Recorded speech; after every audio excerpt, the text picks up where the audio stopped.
అందరికీ నమస్కారం. 2025 మార్చి 29వ తేదీన పాల్గొన అమావాస్య అనేది రాబోతుంది. ఈ పాల్గొన అమావాస్యకి కొత్త అమావాస్య అని పేరు. ఈ సంవత్సరం ఈ అమావాస్య రోజే సూర్యగ్రహణం కూడా ఏర్పడబోతుంది. ఇది చాలా పవర్ఫుల్.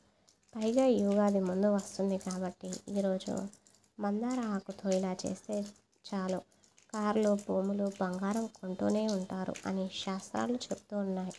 మందార చెట్టు ఇంటి దగ్గర ఉన్నవారు ఈ పరిహారాన్ని మీరు చేసుకుంటే మంచి అద్భుతమైన ఫలితాలు వస్తాయి.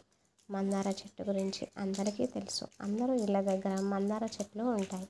కనీసం వీధికి ఒక మందార చెట్టు అయినా సరే కనిపిస్తూ ఉంటుంది. మనం రకరకాల పూల చెట్లను ఇంట్లో పెంచుకుంటూ ఉంటాము. మనకు ఇంట్లో పెంచుకోవడానికి వీలుగా ఉండే పూల చెట్లలో మందార చెట్టు కూడా ఒకటి. ఈ చెట్లు అన్ని కాలాల్లో పూలు పూస్తూనే ఉంటుంది. చాలామందికి మందారం ఒక్కరు మన ఇంట్లో పెంచుకోవచ్చా అనే సందేహం కూడా కలుగుతూ ఉంటుంది.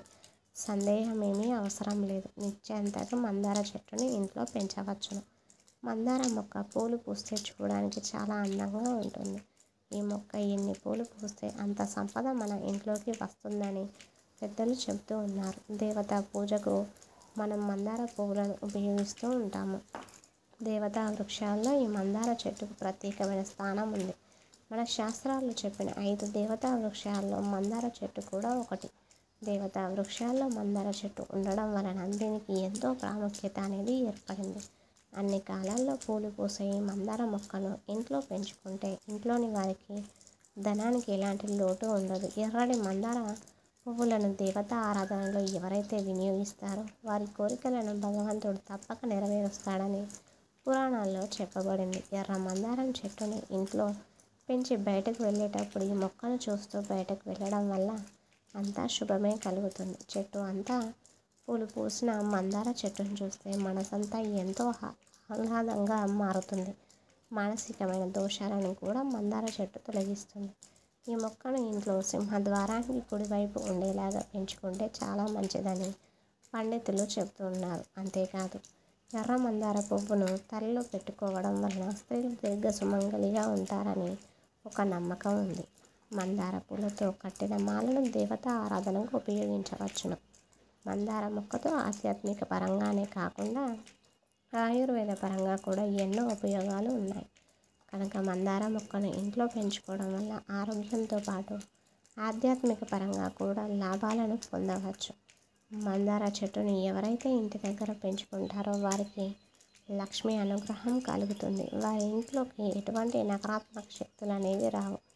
ఎవరింటి ముందు అయితే మందార చెట్టు ఉంటుందో ఆ ఇంట్లోని వారికి ఎక్కువగా అనారోగ్య సమస్యలు కూడా రావు. ధనధాన్యాలకు ఎలాంటి లోటు రాకుండా ఉంటుంది.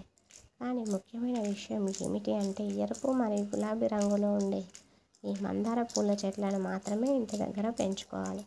మరి వేరే రంగులో ఉండే మందార చెట్లను పెంచుకోకూడదా అంటే పెంచవచ్చు. కానీ ఎరుపు మరియు గులాబీ రంగు మందార చెట్టు వలనే వచ్చే అన్ని మంచి ఫలితాలు వేరే రంగు మందార పూల చెట్లు పెంచడం వలన రావు. కనుక ఇంటి దగ్గర ఎప్పుడైనా సరే ఎర్రని లేదా పింక్ కలర్లో ఉండేటువంటి పువ్వుల మందార చెట్లను మాత్రమే పెంచండి. ఈ మందార చెట్టు దగ్గరే పరిహారాలు చేయాలి. అయితే ఎన్ని విశిష్టతలు ఉన్న ఈ మందార చెట్టు దగ్గర ఉన్నవారు లేదా మందార ఆకుతో ఇలా చేస్తే చాలు, కార్లు, భూములు, బంగారం కొని యోగాలు వస్తాయి అని శాస్త్రాలు చెబుతున్నాయి. మరి ఈ అమావాస్య రోజు మందార చెట్టు కనిపిస్తే ఏం చేయాలి అనే విషయాన్ని ఇప్పుడు మనం ఈ వీడియోలో తెలుసుకుందాం. అంతకన్నా ముందు ఈ వీడియో నచ్చితే లైక్ చేయండి, మీ ఫ్రెండ్స్ అందరికీ షేర్ చేయండి. అలాగే కామెంట్ బాక్స్లో జై శ్రీరామ్ అని తప్పకుండా కామెంట్ చేయండి. అయితే సబ్స్క్రైబ్ చేయకపోతే వెంటనే సబ్స్క్రైబ్ చేసుకోండి. అమావాస్య చాలా శక్తివంతమైనది కనుక ఈరోజు కొన్ని పనులు చేయకూడదు అని కాదని చేస్తే దరిద్రం పడుతుంది. ఈరోజు అంటే అమావాస్య రోజు పొరపాటున కూడా సూర్యోదయం తర్వాత నిద్ర లేవకూడదు. అంటే సూర్యోదయానికి పూర్వమే నిద్ర లేవాలి. ఇలా ఈరోజు చేయకపోతే అది దరిద్రానికి సంకేతం. ఇలా నిద్ర లేచి తల స్నానం తప్పకుండా చేయాలి. కొత్త అమావాస్య రోజు తల స్నానం చేయకపోతే దరిద్రం. ఇలా తల స్నానం చేస్తే సమయంలో షాంపూలు ఏమీ వాడకుండా కేవలం తల మీద నీటిని మాత్రమే పోసుకోవాలి. కుంకుడుకాయలు కూడా వాడకూడదు. ఇక ఈరోజు షేవింగ్, గడ్డం గీసుకోవడం వంటి పనులు కూడా చేయకూడదు. గోర్లు కత్తిరించుకోవడం వల్ల అస్సలు చేయకూడదు. ఇలాంటి పనులు ఎంతో శక్తివంతమైన అమావాస్య రోజు కనుక చేసినట్లయితే దరిద్రానికి సంకేతం అవుతుంది. ఇలాంటి పనుల వలన భవిష్యత్తులో ఆర్థిక సమస్యలు ఎదురవుతాయి. పూర్వం అమావాస్య రోజు మధ్యాహ్న భోజనం చేసి రాత్రి అల్పాహారం తీసుకునేవారు. ఎందుకంటే అమావాస్య రోజు రాత్రి ఆహారం భుజించడం అనారోగ్యానికి దారితీస్తుంది. ఇక ఈరోజు ముఖ్యంగా ఉదయం 5 నుండి 6 గంటల మధ్యలో, సాయంత్రం 5 నుండి 6 గంటల మధ్యలో తలనూనె పెట్టుకోకూడదు. అమావాస్య రోజు ఇలా చేస్తే దరిద్రానికి సంకేతం అవుతుంది. ఈరోజు అంటే అమావాస్య రోజున పొరపాటున కూడా మధ్యాహ్నం అనేది నిద్రించకూడదు. ఇది దరిద్ర దేవతను మనం ఆహ్వానించినట్లు అని శాస్త్రాలు మనకు చెబుతున్నాయి. ఈరోజు వాహనాలకు నిమ్మకాయల మాలను కట్టుకోండి. ఇక ఈరోజు కొత్త అమావాస్య రోజు ఇంట్లోని ఆడవారు పొరపాటున కూడా ముల్లంగి కూరను వండకూడదు. ఎవరు కూడా ఈరోజు ముల్లంగి కూరను తినకూడదు. ముల్లంగిని ఏ రూపంలో అయినా సరే ఆహారంగా తీసుకోకూడదు. అలాగే ఈరోజు ఇంట్లోని ఆడవారు కన్నీళ్లు పెట్టకూడదు. అంటే కన్నీళ్లు పెట్టించే పనులు మగవారు చేయకూడదు. ఇది సీజన్ మారే సమయం కనుక ఇంట్లోని ఆడవారు మగవారు అందరూ కూడా శుచిగా ఉండాలి. అలాగే మురికిగా ఉంటే దరిద్ర దేవత మిమ్మల్ని ఆవహిస్తుంది. అమావాస్య రోజు తప్పనిసరిగా ఇంటిని పరిశుభ్రంగా ఉంచుకోవాలి. ఇంటిని నీట్గా క్లీన్గా చేసుకోవాలి. అంటే చాలా మంచిది. కాబట్టి పాల్గొన అమావాస్య రోజు మంచిది కాబట్టి ఈరోజు ప్రతి ఒక్కరు కూడా ఈ నియమాలను తప్పక పాటించండి. ఉగాది ముందు వస్తున్న ఈ అమావాస్య రోజున ఇప్పుడు మనం చెప్పుకున్న ఈ పరిహారాలను తప్పకుండా పాటిస్తే సకల శుభాలు కలుగుతాయని మన వేద పండితులు చెబుతున్నారు. మహిళలకు బంగారం మీద ఇష్టం ఉంటుంది. బంగారంలో కలిపురుషుడు ఉంటాడు. చాలామంది చెప్తూ ఉంటారు. దానిలో నిజం లేకపోలేదు. కానీ అధర్మం చేసి సంపాదించిన ధనంతో కొన్న బంగారంలోనే కలిపురుషుడు ఉంటాడు. నిజాయితీగా కష్టపడి పనిచేసి సంపాదించిన ధనంతో కొన్న బంగారంలో కలిపురుషుడు ఉండడు. ఈ విషయం చాలామందికి తెలియదు. కాబట్టి ఆడవారు బంగారం కొనుక్కోవచ్చు. దానిలో ఎటువంటి తప్పు లేదు. మామూలుగా ఆడవాళ్ళందరూ కూడా బంగారం కొనుక్కోవాలని ఆశపడుతూ ఉంటారు. ఈ రోజుల్లో ఎవరి దగ్గర ఎక్కువ బంగారం ఉంటే వారిని అంత ధనవంతులుగా పరిగణిస్తూ ఉన్నారు. అలాంటి వారిని ఎక్కువగా గౌరవిస్తూ ఉన్నారు. కనుక ఆడవారు తమ దగ్గర ఎక్కువ బంగారం ఉంటే బాగుంటుంది అని భావిస్తూ ఉన్నారు. కానీ అందరూ బంగారం కొనుక్కోలేరు కదా. అంటే కొంతమందికి ఆడవారి దగ్గర బంగారం కొనుక్కోవడానికి ధనం ఉండదు. మరికొంతమందికి దగ్గర డబ్బు ఉన్న ఏదో ఒక ఆటంకం వచ్చి బంగారం కొనలేకపోతూ ఉంటారు.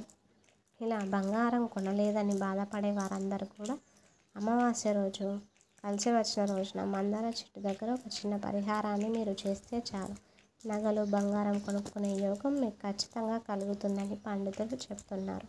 ఈ పరిహారాన్ని ఆడవారే కాదు, బంగారం కొనాలని కోరిక ఉన్న మగవారు కూడా చేయవచ్చు. ఏమీ లేదు. ఈరోజు మీకు ఏ సమయంలో అయినా సరే ఎర్ర మందార చెట్టు కనిపిస్తే ఆ చెట్టు దగ్గరికి వెళ్ళండి. సాధారణంగా మన ఇంటి దగ్గరలో లేదా పక్కింటి దగ్గరలో ఉండే మందార చెట్టు కనిపిస్తూనే మనకు ఉంటుంది. అలా కనిపిస్తే వెంటనే ఆ చెట్టు దగ్గరికి వెళ్ళి మందార చెట్టుకు ఒక నమస్కారం చేసుకొని ఆ చెట్టు నుండి ఒక మందార ఆకుని కోయండి. అంటే ఒక పెద్ద సైజులో ఉండేటువంటి మందార ఆకుని కోయండి. తర్వాత మందార ఆకును తీసుకొని మీ పూజ గదిలోనికి వచ్చేయండి. ఈ మందార ఆకును పూజ గదిలో మీ ఇష్టదైవం ముందు పెట్టండి. తర్వాత ఈ ఆకు మీద చిటికెడు పసుపును వేయండి. అలాగే కొన్ని నానబెట్టిన శనగలు కూడా వేయండి. ముందు రోజు శనగలను పసుపు వేసి నానబెట్టుకోండి. ఆ శనగలను కొన్ని తీసుకొని ఈ మందార ఆకులో వేయండి. అంటే ఆకు మీద ఎన్ని శనగలు పడతాయో అన్ని శనగలను వేస్తే సరిపోతుంది. ఇలా చిటికెడు పసుపు కొన్ని శనగలను మందార ఆకు మీద వేసి ఆ తర్వాత మీ ఇష్ట దైవానికి మీ కోరికను చెప్పుకోండి. దేవుడా, నాకు బంగారం కొనుక్కోవాలని ఉంది, కానీ దానికి సరిపడా ధనం లేదు. ధనం ఉన్న ఆటంకాలు వస్తున్నాయి, లేదా ఈ కారణం వలన నేను బంగారాన్ని కొనలేకపోతున్నా అని మీ కోరికను మనస్ఫూర్తిగా దేవుడికి చెప్పుకోండి. ఒక మనిషికి మీ కష్టాన్ని ఏ విధంగా వివరిస్తారో ఆ విధంగా మీ కోరికను దేవునితో చెప్పుకోండి. బంగారం ఒకటే కాదు, మీకు ఏది కొనుక్కోవాలన్నా ఆ కోరిక ఉంటే ఆ సంకల్పం చెప్పుకొని పరిహారాన్ని మీరు చేసుకోండి. అంటే కారు కొనాలని ఉంటే కోరిక ఉన్నవారు ఆ పరిహారం చేయడం వలన కారు కొనే యోగాలు రావాలని, భూములు కొనాలని కోరిక ఉన్నవారు నాకు భూములు కొని యోగాలని రావాలని, ఇలా మీకు ఏం కొనాలని ఆశ ఉంటే ఆ కోరిక చెప్పుకొని ఈ పరిహారాన్ని చేసుకుంటే మీకు అద్భుతమైన యోగాలు వస్తాయి. ఆ విధంగా మీ కోరిక దేవుడితో క్లియర్గా చెప్పుకోండి. తర్వాత ఇక పూజా గది నుండి బయటకు వచ్చి మీ పనులు మీరు చూసుకోండి. దేవుడి ముందు మందార ఆకులు పెట్టిన శనగలను మాత్రం అలా ఒక 24 గంటల పాటు వదిలేయండి. 24 గంటల తర్వాత ఆ శనగలను తీసేసి ఒక బయట పెట్టేయండి. ఆవులు లేకపోతే కాకులకు కానీ, పక్షులకు కానీ, కోకిలకు కానీ పెట్టేయండి. మందార ఆకులు మాత్రమే మీరు ఈ చెట్టు నుండి అయితే ఆకును కోసారో ఆ చెట్టు మొదట్లో పడవేయండి. ఇలా బంగారం కొనుక్కోలేకపోతున్నాము అని బాధపడేవారు, ఇలా అయినా బంగారం కొనుక్కోవాలనుకునేవారు, బంగారం చెవిదిద్దులు, బంగారం చైన్లు కొనుక్కోవాలని అనుకునేవారు చక్కగా ఈ పరిహారాన్ని చేసుకుంటే చాలా మంచి ఫలితాలు వస్తాయి. త్వరలోనే మీరు కోరుకున్నంత బంగారం నగలు కొనుక్కునే అవకాశం వస్తుంది. ఈ పరిహారాన్ని స్త్రీలు శ్రద్ధగా చేసుకుంటే ఖచ్చితమైన ఫలితాలు వస్తాయి కనుక ఆడవారందరూ కూడా ఈ అవకాశాన్ని అస్సలు వదులుకోకండి. తప్పకుండా ఈ పరిహారాన్ని మీరు చేయండి. ఈ యొక్క అమావాస్య రోజనే కాదు, మీకు వీలు కుదిరినన్ని సార్లు అంటే 3 అమావాస్యలు లేదా 5 సార్లు కానీ లేదా 7 సార్లు కానీ ఈ పరిహారాన్ని మీరు చేయండి.